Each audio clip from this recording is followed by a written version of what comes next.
رب العالمین والعاقبۃ للمتقین والصلاۃ والسلام علی رسول الکریم اما بعد فاعوذ باللہ من الشیطان الرجیم بسم اللہ الرحمن الرحیم بڑی الصلاۃ والسلام علیکہ یا سیدی یا رسول اللہ الصلاة والسلام علیکہ یا سیدی یا رسول اللہ الصلاۃ والسلام علیکہ یا سیدی یا حبیب اللہ الصلاة والسلام علیکہ یا سیدی یا حبیب اللہ الصلاۃ والسلام علیکہ یا سیدی یا رحمۃ للعالمین الصلاة والسلام علیکہ یا سیدی یا رحمۃ للعالمین وعلی آلکہ واصحابکہ یا سیدی یا خاتم النبیین وعلی آلہ وصحبہ یا سیدی یا خاتم النبیین۔ عزیزان من، آج میں قرآن کریم فرقان حمید سورہ ہود کی آیت نمبر 15، 16، 17 کا ترجمہ تفسیر بیان کروں گا۔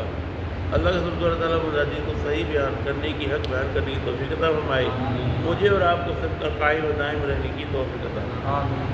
اللہ تعالیٰ قرآن کریم میں ارشاد فرماتا ہے من کان یرید الحیات الدنیا وزینتها نوفی الیہم اعمالہم فیہا وہم فیہا لا یبخسون۔ رب کریم ارشاد فرماتا ہے اور جو طلبگار ہیں من کان دنیا کی، دنیاوی زندگی کے، کہ من کان یرید الحیات الدنیا، جو طلبگار ہیں دنیاوی زندگی کے، وزینتہا، تو اس کو اس کی زیب و زینت مل جاتی ہے۔ نوفی، ہم پورا بدلہ دیں گے، الیہم، انہیں، اعمالہم، ان کے اعمال کا، فیہا، اس میں، وہم فیہا، اور انہیں لا یبخسون، نقصان اٹھانا نہ پڑے گا۔ اب یہاں ایک بات یہاں کی فرمائی جا رہی ہے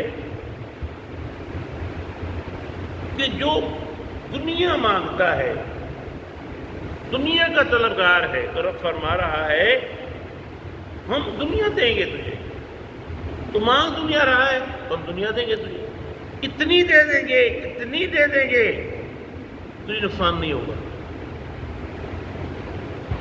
دنیا کا نقصان تجھے نہیں ہوگا۔ آگے جب دوسری آیت پڑھیں گے تو پھر سمجھ میں بات آئے گی۔ اولئک الذین لیس لہم فی الآخرہ الا النار، یہ وہ ہیں کہ جن کے لیے آخرت میں کیا ہے، کچھ الا النار، آگ ہے، آگ ہے ان کے لیے۔ وَحَبِطَ مَا صَنَعُوا فِيهَا وَبَاطِلٌ مَا كَانُوا يَعْمَلُونَ، اور اکارت کیا جو کچھ انہوں نے دنیا میں کیا، مٹ جانے والا تھا، وہ کیا کرتے تھے۔ حدیث شریف میں پڑھ رہا تھا تو قیامت کا دن ہوگا، ایک قاری صاحب کو حاضر کیا جائے گا اللہ کے حضور، فرشتے لائیں گے، قاری صاحب یا اللہ میں نے قرآن پڑھا، تیری رضا کے لیے قرآن پڑھا، تو رب فرمائے گا تو نے میری رضا کے لیے نہیں پڑھا، تو نے اس لیے قرآن پڑھا تھا لوگ تیرے قاری کہیں، لوگ تیری تعریف کریں۔ فرشتے کہیں گے تو نے اس لیے پڑھا کہ لوگ تیری تعریف کریں، تجھے تیرا مقصد مل گیا دنیا میں۔ فرمایا نا کہ ہم جو تو چاہتا ہے دنیا میں، ہم اس کا بدلہ تجھے پورا دے دیں گے۔ اب بات سمجھ میں آئے گی آپ کے؟ کہا جو تو دنیا میں چاہتا ہے اس کا مطلب، کہا کہ فرشتوں اس کو جان پر پھینک دو۔ اچھا، پھر دوسرا جو ہے سخی کو حاضر کیا جائے گا۔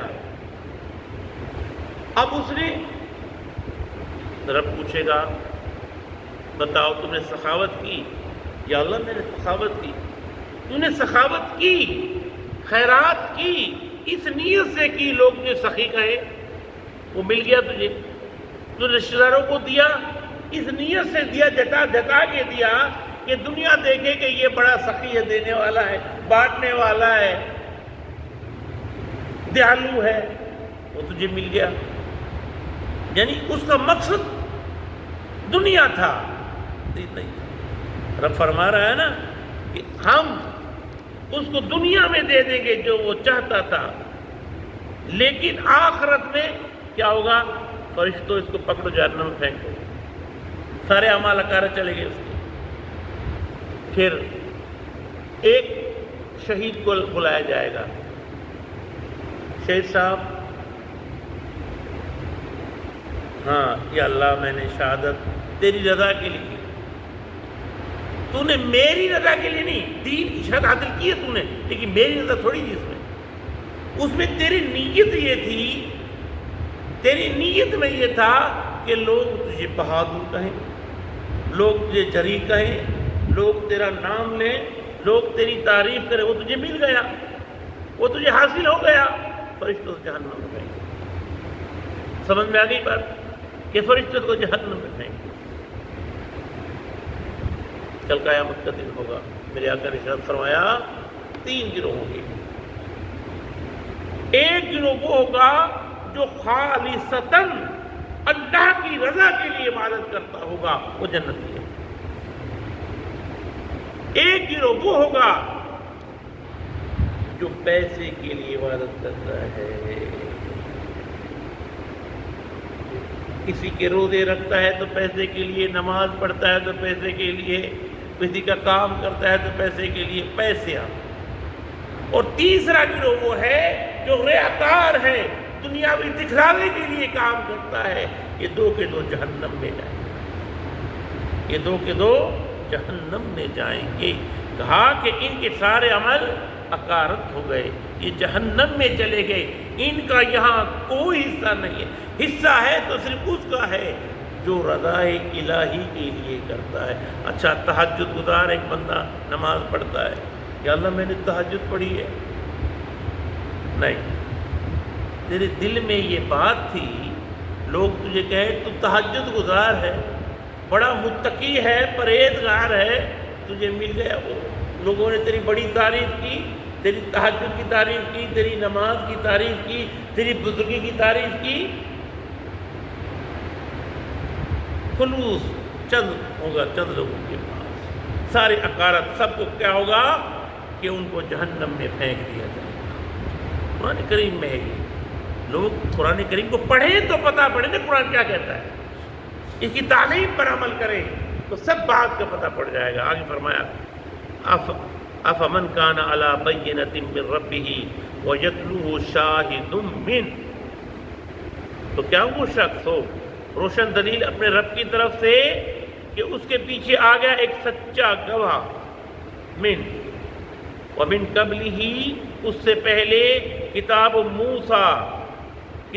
موسیٰ میں امام و رحمہ، جو امام ہے سراپا رحمت ہے، اولئک یؤمنون بہ، اور یہ ایمان لائیں گے اس پر، ومن یکفر بہ، اور کفر کریں گے اس کے ساتھ، من الاحزاب، ایک گروہ، فالنار، وہ آتش میں جہنم میں جائیں گے، موعدہ، وعدے کی جگہ پر، فلا تکو فی مریۃ من، تو پس نہ پڑ جا بے شک میں اس کے متعلق، انہ الحق، بلا شبہ یہ حق ہے، من ربک، تمہارے رب کی طرف سے، ولکن اکثر الناس، لیکن اکثر لوگ لا یؤمنون، اس پر ایمان نہیں لاتے۔